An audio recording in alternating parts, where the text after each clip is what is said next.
2017 BMW G310 R First Ride Review. If you're wondering how important the small displacement segment is to BMW, here's a figure to chew on. Edgar Heinrich, BMW Motorrad's head of design, estimates, on a global scale, its current model lineup, excluding the G310 R, appeals to approximately 1 million motorcycle shoppers. This means motorcycle consumers are buying bikes in segments BMW currently is present in.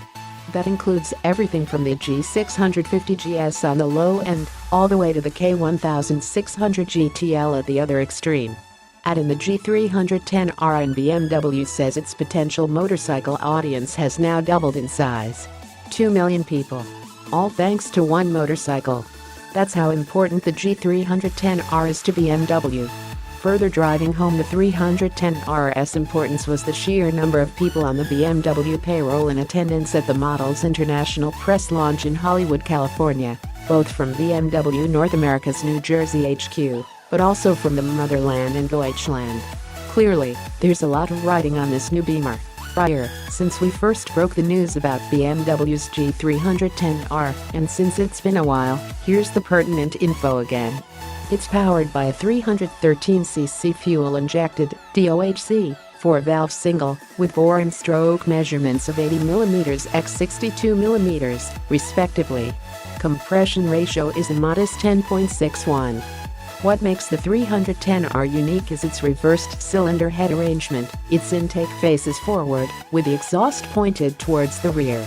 The entire engine is tilted backwards slightly, allowing it to be placed as far forward in the steel tube frame as possible.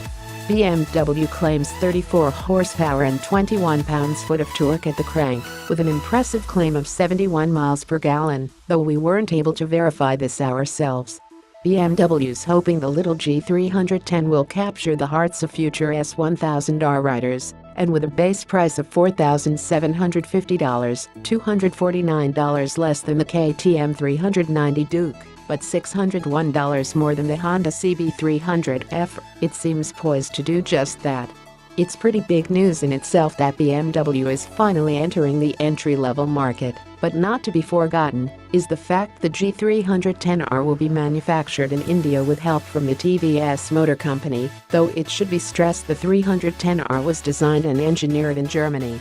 We shouldn't be surprised, as KTM's 390 Duke is made in India with help from Bajaj, and numerous other OEMs are shifting manufacturing of their small displacement bikes to other countries to drive down costs.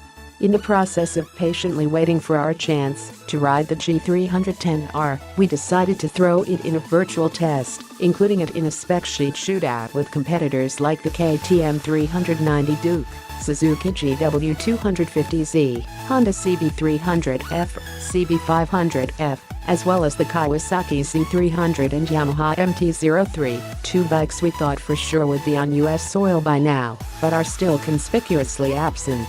On paper, the BMW looks every bit a match for its contemporaries, but we couldn't know for sure until we threw a leg over one. It's been a long time coming, but that opportunity has finally arrived. While small displacement motorcycles are typically aimed at new or otherwise inexperienced riders, BMW also wanted to attract the attention of those with plenty of miles under their belts looking for another bike to add to their collection, say, to commute with, run errands on, or even to play in the canyons. In short, the G310R achieves all of these goals. Sitting on it, the 30.9-inch saddle height doesn't intimidate, and the slim tank seat junction make it extremely easy for someone of my 30-inch inseam to flat-foot the ground. Still, taller or shorter riders will be happy to know accessory seats will be available, raising the seat height to 31.5 inches on the high end and 30.3 inches on the low end. Weighing in at a claimed 349.4 pounds, the little G feels almost toy-like between the legs. Seating position skews more upright, with only a slight bend forward, and pegs aren't too high up either. What's really impressive is how narrow the bike feels between the knees, almost as if you can touch your kneecaps together. BMW wants you to know there's nothing to be afraid of with this bike. Once underway, that easygoing theme continues. Power delivery from the 313cc single is smooth and gentle, with power meted to the rear tire via a cable-operated throttle. The wrist has to twist a long way to reach full throttle, but it's likely a good thing considering potential ham-fisted noobs the bike is aimed at. 34 horsepower isn't much to work with, and its initial power delivery is slightly dull, but once past 4,000 RPM the 310R has an impressive amount of scoot for its size, continuing up to its 10,000 RPM redline. Vibration, or lack thereof, is hugely impressive from the counterbalanced single. At freeway cruising speeds there's almost zero buzzing felt in the hands or feet. Even at redline the vibration is very muted. Oddly, the most vibes I felt was between the seat tank junction, conveniently placed to tickle the nether regions. Clutch pull is light too, making it easier to modulate when leaving a stopper, especially when negotiating traffic. Good too, since the lever isn't adjustable, neither is the brake lever. In typical BMW fashion, shift throws are very short and positive, making it easy to shift up the gears with or without the clutch. The first 3 gears feel closely spaced together, with 4th gear a nice place to be most of the time. Freeway speeds are easily attained, and despite its size the BMW doesn't feel vulnerable cruising along at 80 miles per hour, unlike some other small bikes. 6th gear and 7,000 RPM will have you cruising along at 70 miles per hour. There's no quick shifter here, so changing down the gears is done the old-fashioned way, with the clutch. Fortunately, the G310 R is equipped with a slipper clutch to minimize the penalty for a botched downshift. Finding neutral was an issue at times, but that might be because the units we were riding had less than 400 miles on the clock. Time and more miles will tell if neutral will become easier to find.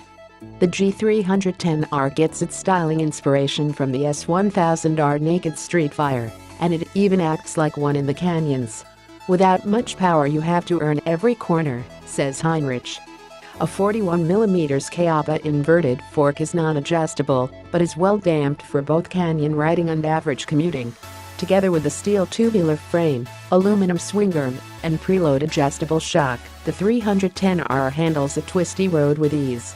The bars give good leverage to throw the bike into corners, and both ends never seem fazed by the spirited pace we were flicking in either direction. If anything, the Michelin Pilot Street radial tires, 110/70/17 front, 150/60/17 rear, were the weak point, the front never truly feeling planted, and both ends giving a small slide during one particular photo pass. In fairness, it was a relatively cold day, and it's possible the cold pavement didn't jive with the cold tires. BMW reps on hand said the 310R will be available with either Michelin's, Metzeler's, or Bridgestone's depending on the market, but it hadn't yet been finalized which tires we'd be getting in the US. Also, the G felt just a tad slower to turn than I remember from the KTM 390 Duke. My brain could be playing tricks with me, however, as the geometry measurements are almost identical between the two. The BMW has slightly more rake, 25.1 degrees versus 25.0 degrees on the KTM, slightly more trail, 4.0 inches versus 3.9 inches, a longer wheelbase, 54.1 inches versus 53.8 inches, and weighs a paltry 4 pounds more than the Austrian. When it comes to stopping power, the BMW isn't lacking. A single 300mm disc is clamped by a radial mount Fiber 4-piston caliper in front, with a 240mm disc and 2-piston caliper out back. ABS is standard. A similar stopping system is found on the 390 Duke, and while we had complaints of a soft lever and mediocre brakes on the KTM, there's no such issues on the BMW. Braking power is strong but not overpowering, with decent feel at the lever. If anything, ABS intervenes too soon. But that's coming from the perspective of an experienced rider. By all accounts, the BMW G310 R is hugely impressive. It's a comfortable, non-intimidating scoot for the new rider, but it's also a hoot for the experienced veteran. It'll easily handle commuter duties, especially with the selection of top cases available in the BMW accessories catalog, but is also fun if you feel like harassing sport bike riders on tight, twisty roads. And the fact it's so smooth and refined belies its modest $4,750 price tag. During his speech, Heinrich mentioned that BMW wants to sell 200,000 motorcycles by the year 2020. And that this is only possible if the company attacked different markets. We've already started to see the fruits of this strategy with the S1000 and Reninit lines, and now new doors are opening with this, the G310 R. Don't be fooled by its low price point and where it's made, as it's still every bit of BMW in terms of fit, finish, and quality. And unlike some other small displacement motorcycles, this isn't one you'll get bored with quickly. Here's the catch. If you're interested in one, BMW tells us the G310 R won't be hitting dealerships until late spring or early summer 2017. You've already been waiting this long for the bike, why not wait a little longer?